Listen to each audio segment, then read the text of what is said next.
প্রিয় ভাই, তুমি যখন আয়নার সামনে দাঁড়াও, আয়না তোমার সামনে তোমার দোষগুলো তুলে ধরে।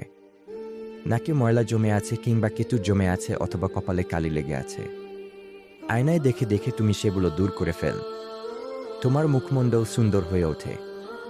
তারপর যখন তুমি মানুষের মাঝে যাও, তখন সবাই তোমাকে সুন্দর ও পরিচ্ছন্ন বলে। দেখ, আয়না তোমার দোষগুলো শুধু তোমার সামনেই তুলে ধরেছে, যাকে তুমি দোষগুলো সংশোধন করতে পারো এবং মানুষের সামনে সুন্দর হতে পারো। মানুষের সামনে যেন তুমি লজ্জিত না হও। মানুষ যেন তোমাকে মন্দ না বলে।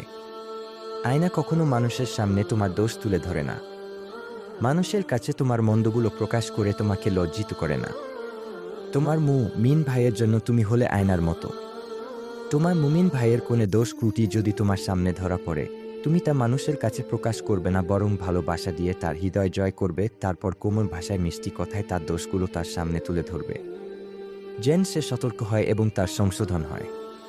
তোমার কাছ থেকে জেনে জেনে যখন সে তার দোষগুলো সংশোধন করে নেবে, এরপর মানুষের সবাই যাবে, তখন মানুষ তাকে সুন্দর বলবে, সৎ ও সত্যবাদী বলবে, নীতিবান ও আদর্শবান বলবে। চারদিকে তার সুনাম ছড়িয়ে পড়বে। তোমার মুমিন ভাই তখন তোমার প্রতি কৃতজ্ঞ হবে, তোমাকে ভালোবাসবে। তুমিও তোমার ভাইয়ের কাছ থেকে তোমার দোষগুলো জানতে পারবে এবং নিজের জীবন ও চরিত্রকে সুন্দর ও পবিত্র করতে পারবে।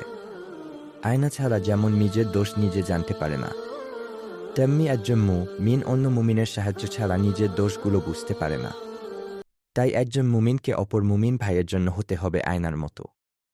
তাহলে মুসলমানদের সমাজ হবে দোষমুক্ত ও পবিত্র। তাহলে প্রিয় ভাইয়েরা, আসুন আমরা আমাদের মুমিন ভাইদের জন্য হই আয়নার মতো। তাহলে আমাদের জীবন হবে ফুলের মতো, আমাদের সমাজ হবে জান্নাতের মতো, ইনশাআল্লাহ।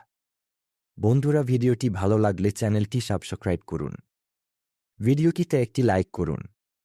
পরবর্তীতে কোনো বিষয়ের উপর ভিডিও চান তা কমেন্টে জানান।